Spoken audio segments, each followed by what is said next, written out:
মৰমৰ ছাত্ৰ ছাত্ৰীসকল তোমালোক সকলোকে নমস্কাৰ জনাইছোঁ।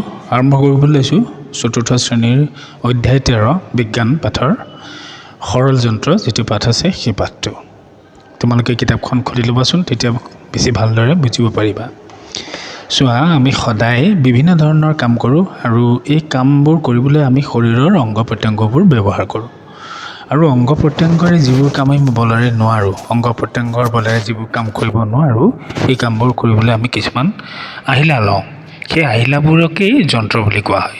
যন্ত্ৰ আমি সকলোৱে দেখিছোঁ আৰু সভ্যতাটো যেতিয়া আমাৰ আগবাঢ়ি গৈ আছে, মানৱ সভ্যতা যেতিয়া আগুৱাই গৈ আছে, যেতিয়া আগুৱাই গৈছে তেতিয়া মানুহে বিভিন্ন ধৰণৰ সৰল যন্ত্ৰ আৰু জটিল যন্ত্ৰৰ ব্যৱহাৰ কৰিবলৈ শিকিছে। তলত তুমি চোৱা, কেইটামান সৰল যন্ত্ৰ আৰু জটিল যন্ত্ৰৰ উদাহৰণ দিছে বাকচটোত। তো সৰল যন্ত্ৰ ঢেঁকী, বেলচা, কটাৰী, কোৰ এইবোৰ, আৰু জটিল যন্ত্ৰবোৰ দেখিছে চাইকেল আছে, মটৰ চাইকেল, বিভিন্ন ধৰণৰ ইঞ্জিনৰ যিবোৰ যন্ত্ৰ সেইবোৰ হৈছে জটিল যন্ত্ৰ। তলৰ ছবিখনত চোৱা, ঢেঁকীত ধান বানি আছে এগৰাকী মহিলাই। এয়া হৈছে লিভাৰ। এনেকুৱা ধৰণৰ আকৃতিৰ যিবিলাক যন্ত্ৰ আছে সেইবিলাকক লিভাৰ বুলি কোৱা হয়। কেঁচি, চেপেনা, বেলচা, তামোল কাটা চৰ্তা ইত্যাদি যিবোৰ যন্ত্ৰ আছে সেইবোৰ হৈছে লিভাৰ শ্ৰেণীৰ যন্ত্ৰ, আৰু এই লিভাৰ শ্ৰেণীৰ যন্ত্ৰবোৰো হৈছে একোটা সৰল যন্ত্ৰ। এই যিবোৰ সঁজুলি আছে, এই সঁজুলিৰ সহায়ত আমি কম বল প্ৰয়োগ কৰি খুব সহজে নিজৰ প্ৰয়োজনীয় কামবোৰ কৰিব পাৰোঁ, হয়নে? এতিয়া চোৱা, ইয়াত এখন কাঠ আছে, দীঘলীয়া কাঠ, আৰু সেয়া লিভাৰ। এই লিভাৰ চটাত ল'ৰা এজনে প্ৰকাণ্ড শিল এটা দাঙিব পাৰিছে। চোৱা, অকণমান ল'ৰা এজনে ইমান ডাঙৰ শিল এটা দাঙিব পাৰিছে, কিন্তু এনেই তেওঁ সেইটো দাঙিব নোৱাৰে। এতিয়া আমি চকাৰ বিষয়ে চাম। চকাও হৈছে এবিধ সৰল যন্ত্ৰ। মটৰ গাড়ীত চকা এটা লগাই মটৰ গাড়ী বহুত দূৰ দূৰণিলৈ যাব পাৰে, নহয়নে? অৰ্থাৎ কি হৈছে, তেতিয়া গাড়ীখনে খুব সহজতে কম আয়াসতে কি কৰিব পাৰিব, বহু দূৰলৈ গতি কৰিব পাৰে। ঠিক তেনেদৰে ইয়াতে এটা ছবি দিছে, চোৱা, চকা এটাত ৰছী এডাল লগাই টানি আছে আৰু এটাত চকা এটা চলাই গৈছে। কোনটোত কম বল লাগিব? নিশ্চয় চলাই যোৱা চকাটোত কম বল লাগিব, নহয়নে? ধৰিব পাৰিছানে তোমালোকে? এই ক্ষেত্ৰত কি হয়, ঘৰ্ষণ বলে আমি যেতিয়া বস্তু এটা চুচৰাই লৈ যাওঁ, আমি যিকোনো বস্তু এটা যেতিয়া চুচৰাই লৈ যাওঁ, তেতিয়া ঘৰ্ষণ বলে বাধা দিয়ে। গতিকে আমি বেছি বল দিব লগা হয়। ঘৰ্ষণ বল সম্পৰ্কে তোমালোকে ডাঙৰ হ'লে আৰু বেছিকৈ ভালকৈ জানিব পাৰিবা। এতিয়া মুঠৰ আমি কিবা এটা বস্তু যদি চুচৰাই লৈ যাওঁ, তেতিয়াহ'লে যি বলে আমাক চুচৰাই নিয়াত বাধা দিয়ে, অৰ্থাৎ আমাৰ বেছি বলৰ প্ৰয়োজন হয়, সেইটো হৈছে ঘৰ্ষণ বল। এটা চকা কিন্তু চুচৰাই নিলে বেছি বল লাগে আৰু চলাই নিলে কম বল লাগে। চলাই নিলে কি হয়, চকাটো ঘূৰণীয়া হোৱাৰ বাবে ঘৰ্ষণ বল কমকৈ পৰে, ফলস্বৰূপে কম বলতে আমি সহজে বস্তুটো লৈ যাব পাৰোঁ।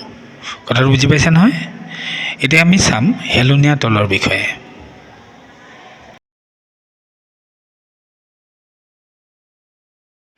ইয়াতে দিয়া ছবিখন তোমালোকে ভালদৰে চোৱাচোন। ইয়াত কি হৈছে, এটা ঘৰৰ ভিতৰলৈ এখন এনেকৈ কাঠৰ তক্তাৰে কি কৰিব পাৰে, গধুৰ বস্তু যেনে স্কুটাৰ, মটৰ চাইকেল, সেইবোৰ অতি সহজে এজন মানুহেই কি কৰিব পাৰে, লৈ যাব পাৰে।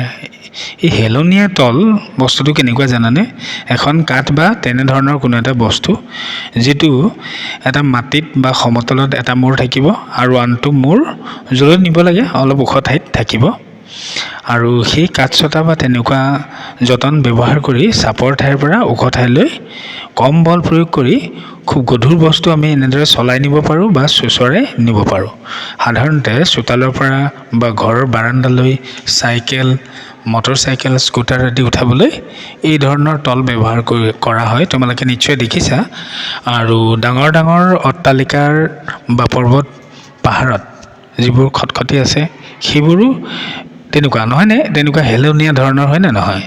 গতিকে সেই খটখটিবোৰ বা অট্টালিকাত উঠা খটখটি বা পৰ্বত পাহাৰত উঠা যিবোৰ খটখটি আছে, আটাইবোৰেই হেলনীয়া তলৰ উদাহৰণ। তেতিয়াহ'লে ছাত্ৰ ছাত্ৰীসকল, তোমালোকে পাঠটো নিশ্চয় বুজিছা। ইয়াতে আমি পালোঁ যে যন্ত্ৰৰ সহায়ত আমি সহজে যিকোনো কাম কৰিব পাৰোঁ। সৰল যন্ত্ৰ তিনি ধৰণৰ পালোঁ আমি, চকা পালোঁ, লিভাৰ পালোঁ আৰু হেলনীয়া তল পালোঁ।